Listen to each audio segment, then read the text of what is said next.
حضرت ابو سفیان اور امیر معاویہ کو کہتا ہے میں سلطان نہیں مانتا. تو نہ مان, کتے دے بھونکڑ نال کی ہوڑا ہے, تو بکواس کرنا صحابہ دے بارے, رشوت خور حرام خورا, تو صحابہ دے بارے بھونکنا. تینوں پتہ ہے جاندا ہے بھئی جڑا امیر معاویہ دے بارے گل کرے حاویہ دوزخ دا کتا ہے. اور ساڑھے بزرگاں نے لکھیا, حضرت امام ربانی مجدد الفسانی نے لکھیا, آپ نے فرمایا ویسے کرنی تابعین میں سے سب سے افضل ہے. آپ نے فرمایا کہ ویسے کرنی خیر التابعین ہونے کے باوجود واشی بن حرب کے پہلے مقام کو چھو بھی نہیں سکے. یہ علماء بیان کریں, واشی بن حرب وہ صحابی ہیں جنہوں نے امیر حمزہ کو شہید کیا. قاتل کبھی بھی نہیں کہنا, قاتل کیوں کہنا ہے آپ, تو شہید امیر حمزہ کو انہوں نے شہید کیا, رسول اللہ نے معاف کر دیا, اور کون ہوتا ہے, بات ختم ہے.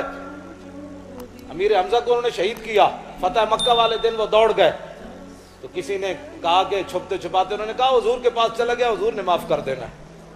چھپ چھپا کے پھر حضور کے سامنے آ گئے, فرمایا آپ نے میرے چچا کو شہید کیا, کہا جی میں نے. فرمایا تو نے میرے چچا کا جگر کلیجہ نکالا, کہا جی میں نے نکالا. فرمایا معافی ہو گئی, آج کے بعد میرے سامنے نہیں آنا.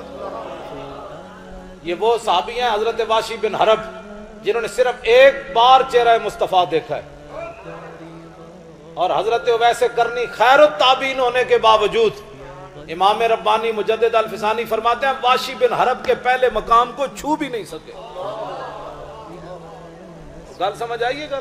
اور عبداللہ بن مبارک سے کسی نے پوچھا, انہوں نے کہا کہ امیر معاویہ افضل ہے یا عمر بن عبدالعزیز. عمر بن عبدالعزیز اہل سنت کے نزدیک 5ویں خلیفہ راشد ہیں, یہ ہماری عقائد کی کتابوں میں لکھا ہے. 5ویں خلیفہ راشد ہیں, ان کے دور میں حضرت عمر کا دور واپس آ گیا. لیکن اس کے باوجود عبداللہ بن مبارک سے کسی نے پوچھا امیر معاویہ افضل ہے یا عمر بن عبدالعزیز, تو آپ نے فرمایا حضرت امیر معاویہ نے جو حضور کے ساتھ جہاد کیا, جس گھوڑے کے اوپر سوار ہوئے اس گھوڑے کے ناک کے اندر جو مٹی داخل ہوئی نا, عمر بن عبدالعزیز تو اس کے مقابلہ بھی نہیں کر سکتے. گل کی سمجھ آئی؟ خبردار بہت تکلیف ہوئے تو اپنے پیو نے جا کے صحابہ دے بارے ایسی کوئی بات بھی, ہم اہل سنت کو رب نے رکھا ہی اس لیے ہوا ہے, ہمیں بات کرو. حضرت سعد بن عبادہ جڑی گل کی تھی ان لرزا کے رکھ دیتا. اور عمرہ قضاء کے موقع پر حضور عمرہ کرنے کے لیے تشریف لائے, مشرکین نے حضور کو روک دیا. دوسرے سال جب میرے آقا تشریف لائے, میں نہیں پڑھے نرم بات, یہ کدھر پڑھی تو میں نے دکھائے, میں پڑھنے کے لیے تیار ہوں نئے سرے سے اب دوبارہ دین. پہلے شاید ساڑھے بزرگاں میں نے صحیح نہیں پڑھایا, اور نویں کوئی مولوی جمع تو میں نے دین نواں پڑھان. میں پڑھنے کے لیے آج بھی تیار ہوں, لیکن پہلے انہاں چیزاں تو ہٹ کے میں نے کوئی نویں گل پڑھاوے. اے تو میں پڑھ چکیا, اے تو میں رسول اللہ دے سامنے بھی بیٹھ کے پڑھتا رہا, قدمین شریف ہے نہیں. ہاں جی, اے بخاری شریف میں حضور دے قدمین شریف بیٹھ کے تلاوت کرتا رہا, این بنا پڑھتا رہا بیٹھ کے. ایتھے لاہور بھی پڑھی, اتھے بھی جا کے پڑھی. اب یہ کوئی نئی بخاری ہمیں کسی نے پڑھانی ہے؟ عمرہ قضاء کے موقع پر حضرت عبداللہ بن رواحہ, اے میں جڑیاں گلاں کر رہا ہوں تو کوئی شفا ملی کہ کوئی نہیں؟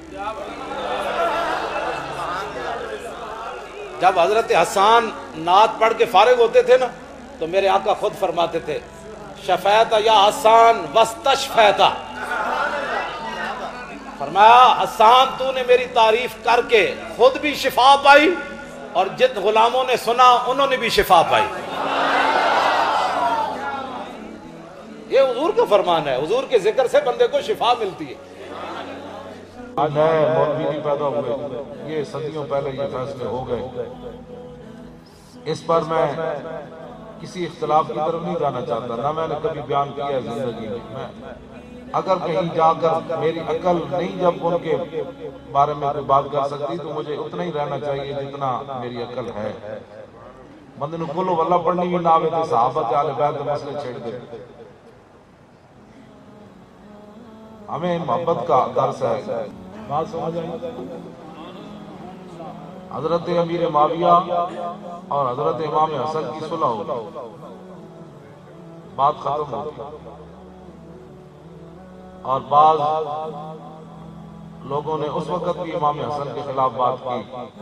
آپ لوگوں نے کہا یہ آپ نے کیا کیا؟ 80,000 فوج جو ہے وہ ٹکرانے کے لیے کھڑی تھی امام حسن کے ساتھ, 80,000 لشکر موجود تھا.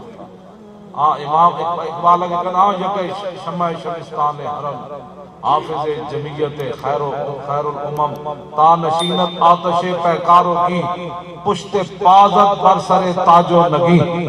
اقبال کہتا ایک تو امام حسین ہے تو دوسرے امام حسن ہے.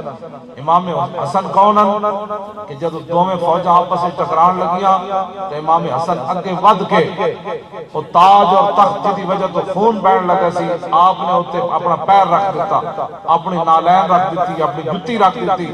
فرمایا حسن کو ایسا تاج و تخت نہیں چاہیے اور میں اس تاج کو مجھے نہیں چاہیے. آگے بڑھ کر حضرت امیر معاویہ سے صلح کر لی. بات ختم ہو گئی. جب امام حسن نے امیر معاویہ سے صلح کر لی اب قیامت تک کوئی حضرت امیر معاویہ کے بارے میں جو بات کرے گا وہ تو امام حسن کو نہیں مانے گا. ہاں امام حسن کو نہیں مانے گا. بہت سارے لوگوں کو یہ امام حسن کی پریشانی بھی یہی ہے کہ امام حسن نے کیوں صلح کی. میں نے کہا امام حسن نے اس لیے صلح کی کہ میرے آقا مولا نے ایک دن امام حسن کو دیکھ کر فرمایا تھا فرمایا یہ میرا بیٹا سید یہ میرا بیٹا سید. جب دو مسلمان گروہ آپس میں ٹکرانے لگے گے تو یہ دو مسلمان گروہوں کے درمیان صلح کرا تو یہ تو میرے وہ دہان جس کی ہر بات ہوئی ہے خدا چشمہ علم و حکمت پہ لاکھ جی. اے تو میں تمہید بدی صرف تانوں گل سمجھان واسطے. ویسے میں دیکھ رہا کہ تانوں یہ گل جڑی نا تسی کیونکہ تسی یہ گلاں سنن تے عادی ہو تے اے تانوں کو سمجھ نہیں آ رہی. سمجھ بس اتنی بات ہے کہ اے ساڈے بزرگاں نے لکھیا جدوں ساڈیاں تلواراں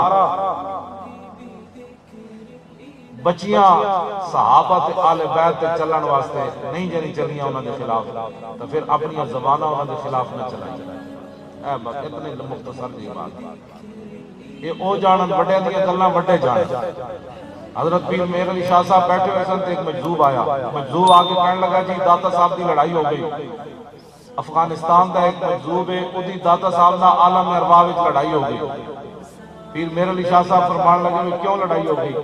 انہاں کہ افغانستان دا مجذوب کہندا ہے داتا صاحب نوں کہ برے صغیر چوں انگریزاں نوں کڈو تے داتا صاحب کہندے نہیں اجے مسلمان ٹھیک نہیں ہوئے انہاں دی ٹھکائی ہور ہونی چاہیے. پیر مہر علی شاہ صاحب بیٹھے ہوئے سن ایک مجذوب آ گیا. انہیں اے گل کی پیر مہر علی شاہ صاحب نال. آپ نے فرمایا چھوڑا چلیا وڈیاں دیاں گلاں وڈے جان. وڈیاں دیاں گلاں ولی خادم کون ہوتا ہے اس کرسی پر بیٹھ کر صحابہ والے بیٹھ بس. حضرت یہ جو جھگڑے بنائے ہیں نا لوگوں نے اپنے پیٹوں کے لیے بنائے. ہاں جی لوگوں نے اپنے پیٹوں کے لیے